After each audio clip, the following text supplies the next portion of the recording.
The dirt under her fingernails was a black paste mixed with her own blood.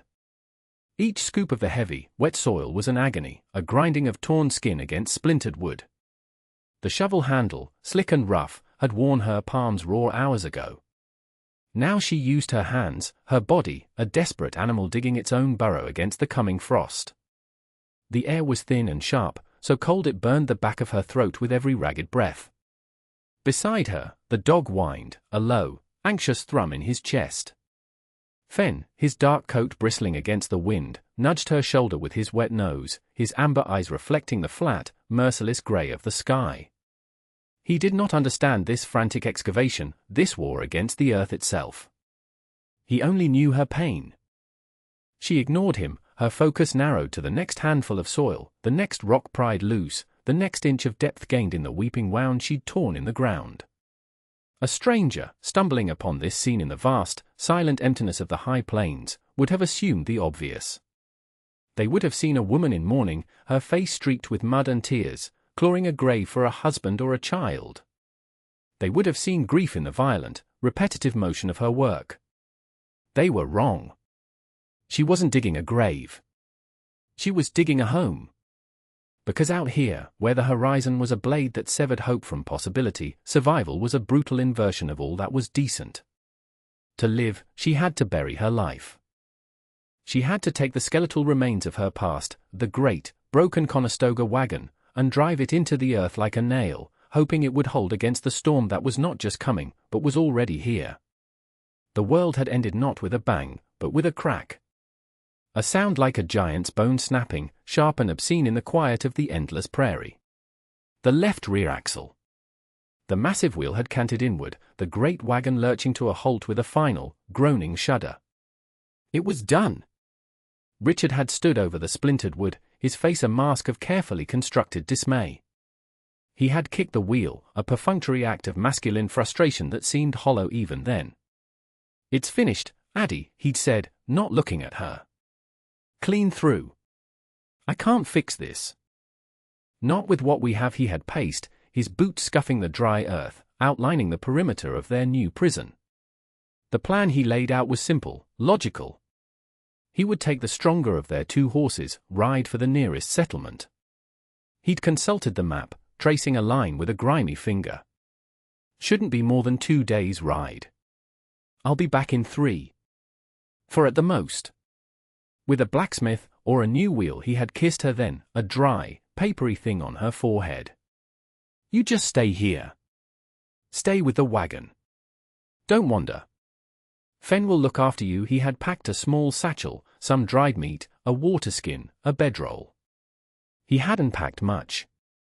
He was traveling light, he'd said, for speed. She had watched him ride away, a dwindling figure against the enormous, indifferent sky, until he was just a speck, and then nothing at all. The first 3 days were a trial of patience. The 4th was a study in anxiety. By the 7th, a cold dread had begun to seep into the marrow of her bones. She rationed the food, then rationed it again. Fen grew lean, his ribs a sharp cage beneath his thick fur. The silence of the plains pressed in, broken only by the keening of the wind and the mournful lowing of the remaining horse. A week became 2. The sky, once a canvas of promise, became a vast, empty canvas of betrayal. The realization came not as a sudden shock, but as a slow, creeping tide of ice water. He wasn't delayed. He wasn't lost. He wasn't dead. He wasn't coming back. The broken axle hadn't been the crisis. It had been the excuse. The abandonment was the true wound, a silent, deliberate act of murder left to be completed by starvation and the coming winter. She woke on the 15th day and the world had changed. The haze of desperate hope had burned away in the night, leaving behind the hard, clear light of certainty. She was alone. She climbed out of the wagon, her movements stiff, and began to take stock. It was not an act of despair, but of cold, clear-eyed pragmatism. She made 2 columns in her mind, the first a litany of all that was gone. Richard was gone. The dream of Oregon, with its green valleys and promise of a life rebuilt, was gone. The money they had saved, sewn into the lining of his coat, was gone. The stronger horse was gone. Nearly all the salted meat and half the flour was gone with him. Hope, that flighty and treacherous companion, was gone, and she felt a grim relief at its departure. Then she turned her gaze to the second column, what remained. The Conestoga wagon, a crippled behemoth, its canvas cover torn and flapping in the wind like a surrendered flag. One old draft horse, patient and tired, who watched her with liquid brown eyes. Fen, her shadow, her warmth, her silent witness. A small wooden crate of tools, a bucksaw with a slightly rusted blade, a heavy claw hammer, a tin of nails of various sizes, a sharpening stone. A rifle she barely knew how to load, and a box with 20 cartridges. 3 heavy wool blankets, smelling of dust and lost dreams. A single cast iron skillet, heavy and black.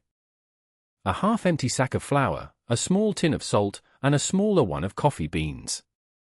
And finally, something she couldn't see or touch but could feel burning low in her belly, a cold, hard knot of refusal. It was a terrifying and unfamiliar sensation. She was Adeline, a wife, a partner, a woman defined by her connection to a man.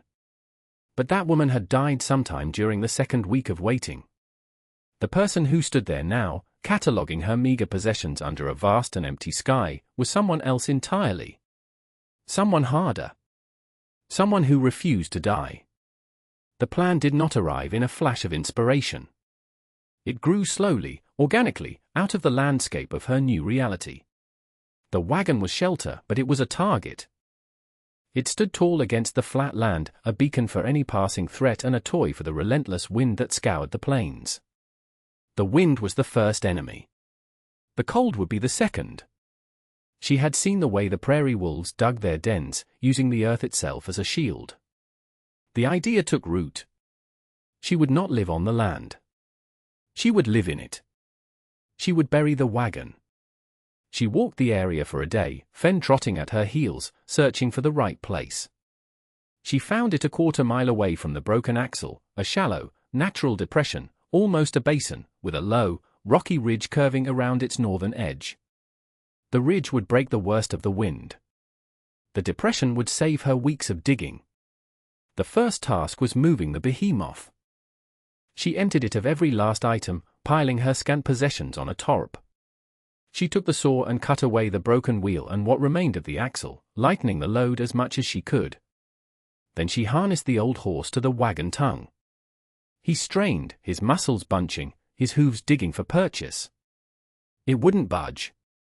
She put her own shoulder to the back of the wagon, her feet scrambling in the dirt, and pushed with a guttural cry that was more animal than human. The wagon groaned, scraped, and moved an inch. Then another.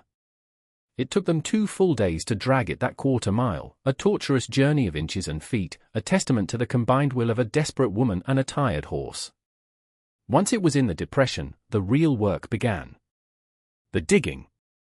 She used the broken shovel until the handle snapped, then she used the iron skillet, then she used a flat rock, and finally, her bare hands. The earth fought her, hard and unforgiving. She dug around the wagon, deepening the basin, piling the excavated soil against its sides. She worked from dawn until the light failed, her body a single, screaming ache. Fen would lie on the ridge above, a sentinel, watching her toil, his presence a silent, unwavering encouragement. This physical agony was a strange sort of anesthetic. While she worked, she could not think about Richard. She could not feel the hollowness of his betrayal. There was only the dirt, the strain of her muscles, the rhythmic scrape and scoop, and the slow, gratifying sight of her broken past sinking deeper into the earth that was now her only hope for a future. In the process of emptying the wagon, she had been methodical, almost frantic, tossing out sacks and crates, driven by the urgency of the task. But one piece had resisted. Underneath the driver's bench was a small, cunningly fitted floorboard she had never noticed before. Richard had been a carpenter before he'd caught the fever for the West. He had a knack for secret things. It took her a full 10 minutes to pry it loose with the tip of a knife. Beneath it lay a small, flat metal box, cold to the touch. It was locked. He had always told her this wagon was special, built with compartments for emergencies. She'd assumed he meant for hiding money from bandits. Now, a different kind of cold settled over her. She took the hammer and, with a few sharp, brutal blows, smashed the flimsy lock. The lid sprang open. Inside, there was no money. No weapon. There was a folded map and a sheaf of letters tied with a piece of twine. Her hands trembled as she unfolded the map. It was not their route. It did not show the trail to Oregon. It depicted a winding, southerly path, leading deep into the Arizona territory, ending at a hand-drawn cross-labeled prospect. It was a map to a mining claim. A secret claim. His claim. Her breath caught in her chest. The letters. Her fingers fumbled with the twine. The handwriting was his, but the name on the first letter was not hers. My dearest Isabella. She read the first line, then the second, and the world tilted on its axis. The words blurred, then sharpened with crystalline, horrifying clarity. It was all there. A plan laid out in his elegant, looping script. His frustration with their life, with her. His dream of starting over, but not with her. He wrote of the money he had secured, their money. He wrote of his Isabella, and the new life they would have. And he wrote of the final, necessary step. The wagon will suffer an unfortunate breakdown in a sufficiently remote location. The business with Adeline will resolve itself. The country is harsh, and she is not strong. By the time anyone finds what's left, I will be with you, and we will be free. It was not neglect. It was not cowardice. It was a plot. A cold, carefully orchestrated execution. Her grief, which had been a dull, lingering ache for a man she thought she'd lost, transformed in an instant. It flash-froze, hardened, and became something else entirely. It became rage, pure and clean and diamond-hard. She stood there, in the ruin of her life, holding the proof of his monstrous betrayal, and for the first time in weeks, she did not feel weak. She felt a power she had never known, a strength born from the ashes of a murdered love. The rage became her fuel. It warmed her when the fire burned low. It drove her to work past the point of exhaustion. She finished her den, her tomb, her womb. She wrestled the heavy canvas over the top of the sunken wagon, staking it down tight against the piled earth. She used the saw to cut thick sod bricks from the prairie and laid them over the canvas, creating a living roof that would insulate and hide her. She left one small opening for a door, a heavy flap of canvas weighted with rocks, and another for the stovepipe she fashioned from a discarded tin crate. From the outside, it was little more than a mound of earth, a slight swelling on the landscape that would soon be covered by snow and forgotten. Inside, it was a cramped, dark, womb-like space, smelling of damp earth and wood smoke. The world shrank to the size of this buried box. The first snow fell, not in gentle flakes, but in a hard, driving curtain of white that erased the horizon in minutes. Winter had arrived. The long dark began. Days were defined not by the sun, which was a pale, distant memory behind a permanent ceiling of cloud, but by a cycle of desperate, repetitive tasks. Rise in the grey dark. Check the rabbit snares she'd fashioned from salvaged rope. Feed the horse. Melt snow for water. Huddle by the tiny, sputtering fire she fed with scavenged sagebrush and buffalo chips. The silence was a physical presence. It pressed in on her, broken only by the howl of the wind across the plains and the sound of her own breathing. She began to talk to Fen, her voice a rusty croak at first. She told him stories of her childhood, of the life before Richard. She read the letters aloud, over and over, until the words lost their meaning and became a kind of catechism of betrayal. The business with Adeline will resolve itself, she would say the line into the darkness, her voice flat and cold. It is resolving, she would whisper to the dog, whose head rested on her lap. The loneliness was a madness, a constant hum beneath the surface of her thoughts. Sometimes, in the dead of night, she would imagine she heard Richard's voice on the wind, calling her name, and she would press her hands to her ears, the rage flaring to drive the ghosts away. Hunger was her constant companion, a dull, gnawing ache in her belly. She grew gaunt, her clothes hanging off her frame, her face all sharp angles and hollows. But her eyes burned with a cold fire. She was being stripped down to something essential, something elemental. She was no longer a wife. She was a survivor, and this hole in the ground was her kingdom. The storm arrived without warning. One afternoon, the ceaseless grey sky turned a bruised, angry purple-black. The wind, which had been a constant moaning companion, rose to a shrieking, demonic howl. It was a blizzard, a true monster of the plains. Snow did not fall, it flew horizontally, a blinding, stinging torrent of ice particles that scoured the land. Within an hour, her world was gone, buried under a shifting, roaring sea of white. Inside the shelter, the sound was deafening, a physical assault. The earth around her trembled with the force of the wind.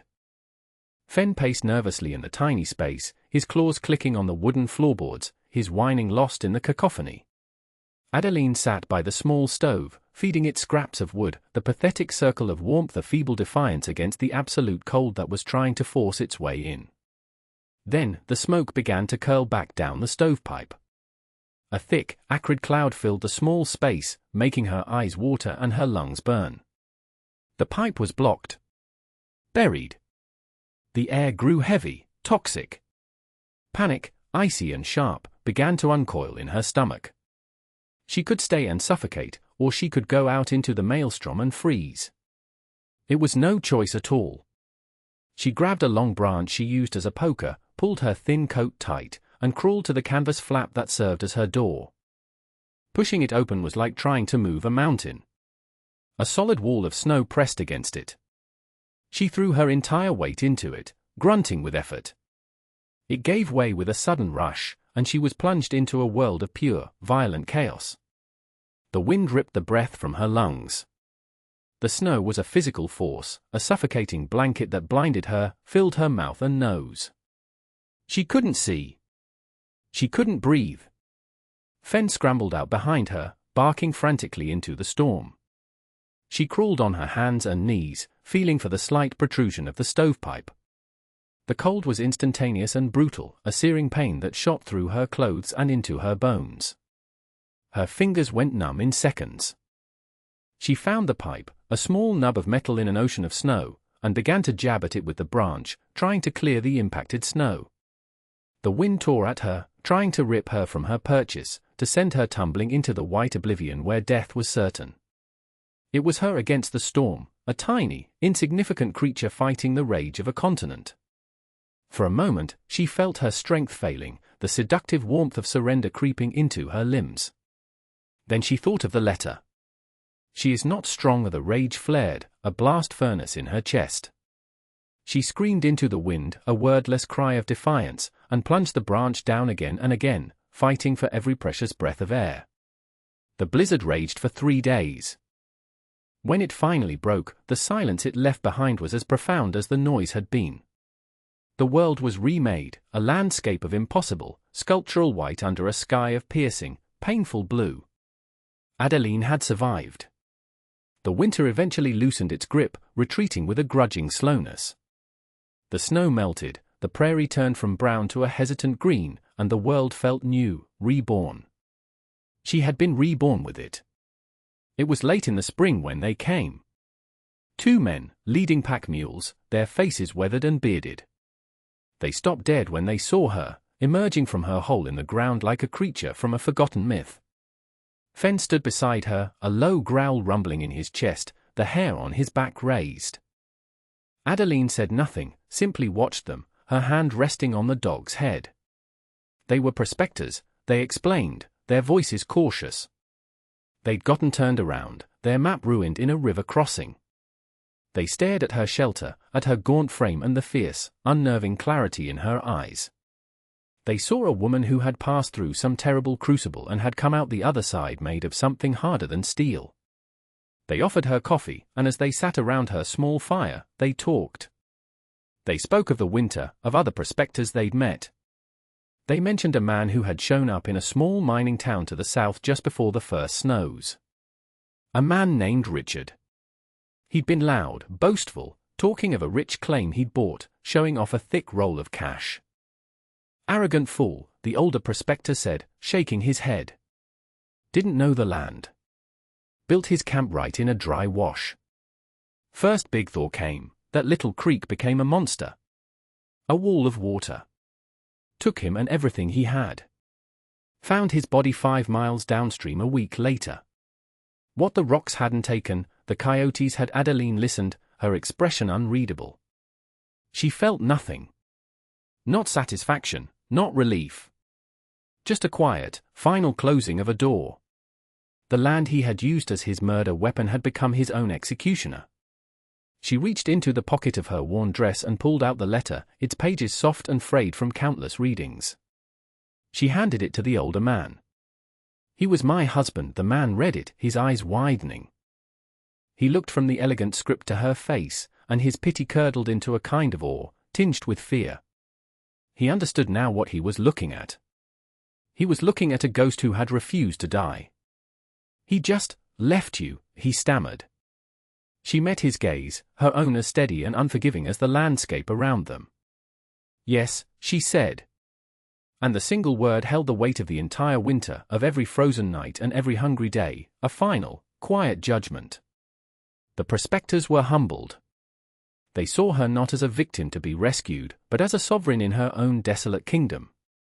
They offered to guide her back to civilization, to the town they'd come from. "A woman can't live out here alone," the younger one said, his voice earnest. Adeline looked away from them, her gaze sweeping over the vast, open country. She looked at the mound of earth that had been her sanctuary, at the patient old horse grazing on the new spring grass, at Fen, who sat pressed against her leg. This place, which had been her prison, had become her fortress. It had tried to kill her, and in failing, it had forged her into something new. The world of men, with its soft comforts and its smiling betrayals, seemed like a distant country, a place she no longer had a passport for. Here, the rules were brutal but honest. The wind did not lie. The cold did not pretend to be your friend. You lived by your strength, your wits, your will. She had been tested against these elemental truths and she had not been found wanting. She had forgotten how to live among people, how to smile when she did not mean it, how to trust words that were as empty as the wind. She had learned a new language, the language of survival, spoken in the currency of silence, effort, and endurance. "I am not alone," she said, her voice quiet but firm. "And this is my home." The men exchanged a look. They did not argue. They understood that they were speaking to someone who no longer belonged to their world. Before they left, they traded with her. They gave her a full sack of flour, coffee, salt, and a proper steel axe head. In return, she gave them what they needed most, directions. She drew a map in the dirt, showing them the landmarks, the creeks, the safest passes through the hills. Her knowledge of the land was now intimate, etched into her memory. They left her with a nod of profound respect, riding off with a story they would tell in taverns and around campfires for the rest of their lives, the story of the quiet, haunted woman who lived in a grave and had the eyes of a wolf.